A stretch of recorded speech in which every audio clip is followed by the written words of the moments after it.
जय श्री राम। सनातन ज्योति YouTube channel आपका स्वागत करता है। अगर आप जानना चाहते हैं माँ पार्वती के महल और सोने की लंका में क्या संबंध है तो आप मेरे साथ वीडियो के अंत तक बने रहिए। आपको पता चलेगा कि सोने की लंका और माँ पार्वती का आपसी जो महल था उनका आपसी संबंध क्या है। चैनल को लाइक और सब्सक्राइब नहीं किया है तो सब्सक्राइब कीजिए, लाइक कीजिए, कमेंट्स बॉक्स में कमेंट्स लिखिए कि आपको ये कैसा लगा। चलिए शुरू करते हैं।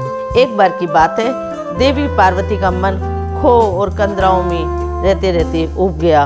उनको ये लगा कि मेरे दो छोटे छोटे से बच्चे हैं, इन्हें तरह तरह की असुविधाएं यहाँ पर जंगल में होती हैं। तो एक सामान्य माँ की तरह उन्होंने भी शंकर जी से कहा, सारे देवताओं के बहुत अच्छे अच्छे महल हैं, मेरे लिए भी एक कोई छोटा मोटा महल बनवा दीजिए। और शंकर भगवान भी बात अच्छी लगी। उन्होंने कहा, ठीक है पार्वती, आज तुमने मुझसे कुछ मांगा है, मैं तुम्हें एक महल बनवा के देता हूँ। अब शंकर जी ने ब्रह्मांड के सबसे योग्य वास्तुकार जो थे विश्वकर्मा महाराज को बुलवाया। पहले उसका नक्शा बना, फिर मुहूर्त निकाला गया, भूमि पूजन किया गया और उसके बाद बहुत तेजी से काम शुरू हुआ। अब महल भी किसका था? शंकर पार्वती का। कोई साधारण बात तो थी नहीं। एक विशालकाय महल जैसे एक पूरा शहर बस गया हो। कला ऐसी अनुपम जैसे धरती पे स्वर्ग उतर आए हो। निर्माता जो थे वो भी साधारण नहीं थे, विश्वकर्मा थे। और विश्वकर्मा ने अपनी पूरी शक्ति से, अपने पूरे मन से और अपनी पूरी योग्यता के साथ अपनी कल्पनाओं को आकार देने लगे। और उनके साथ थे स्वर्ण राशि के स्वामी कुबेर। और उन्होंने जो पार्वती का, शिव जी का महल बन के तैयार हुआ था उसमें कोई कमी थी तो वो कुबेर ने पूरी कर दी। पूरा जो महल था, जितना बड़ा महल बना था, नगरी जितना बड़ा, उसको पूरे को सोने से, स्वर्ण से मंड दिया, उसको स्वर्ण में कर दिया। अब क्या हुआ, तीनों लोकों में जय जयकार होने लगी। अरे वाह, इतनी अनुपम नगरी का निर्माण हुआ है जो इससे पहले कभी धरती पे थी नहीं। और गणेश जी और कार्तिकेय जी के तो आनंद की सीमा ही नहीं थी।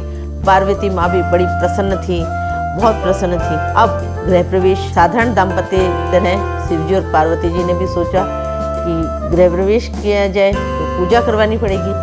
और पूजा किससे करवाई जाए, क्योंकि जिस तरह महल बहुत सुंदर बना है उस तरह ही एक ब्राह्मण भी जो है बहुत अच्छा होना चाहिए। बहुत ढूंढते रहे। अंत में उन दोनों ने सोचा कि महर्षि विश्रवा से हम गृह प्रवेश का कार्य करवाते हैं। उस दिनों में महर्षि विश्रवा जो थे बुद्धि, विवेक, ज्ञान में बहुत बड़े ऋषि थे, बहुत बड़े पंडित थे और वो निरंतर अध्ययनशील रहते थे। और ये माना जाता है कि जो व्यक्ति अध्ययनशील रहता है, निरंतर ज्ञान प्राप्त रहता है, उसकी बराबरी कोई नहीं कर सकता। और निरंतर तपस्या भी करते थे और तपस्या करके अनेक देवताओं को प्रसन्न कर लिया था। इसलिए उनकी जो कीर्ति थी वो 10 दिशाओं में फैल रही थी। ऐसे में मुनि विश्वरा को गृह प्रवेश की पूजा के लिए बुलाया और कैलाश पर्वत पर बने इस महल को, जो कैलाश पर्वत पर महल बना था, उसके गृह प्रवेश के लिए आमंत्रित किया।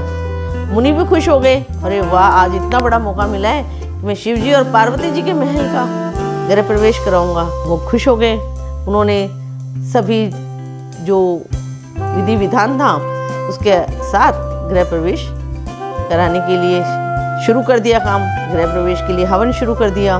तीनों श्रेष्ठ लोगों की जो श्रेष्ठ स्त्री और पुरुष थे वो अपनी समस्त वैभव, सिद्धियों, निधियों के साथ वहाँ उपस्थित थे। वेदों की ऋचाएं हवा में गूंज रही थी। आचमन से उड़ी जल की बूंदें वातावरण को निर्मल कर रही थी। पवित्र होम से जो अग्नि की लपटें उठ रही थी, उनसे जो बची कुची कुलुष्ठता थी वो भस्म हो गई।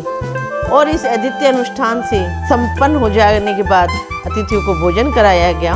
और भोजन करने के पश्चात माँ पार्वती बोली, हे ब्राह्मण देव, दक्षिणा तो लीजिए, आप दक्षिणा मांगिए।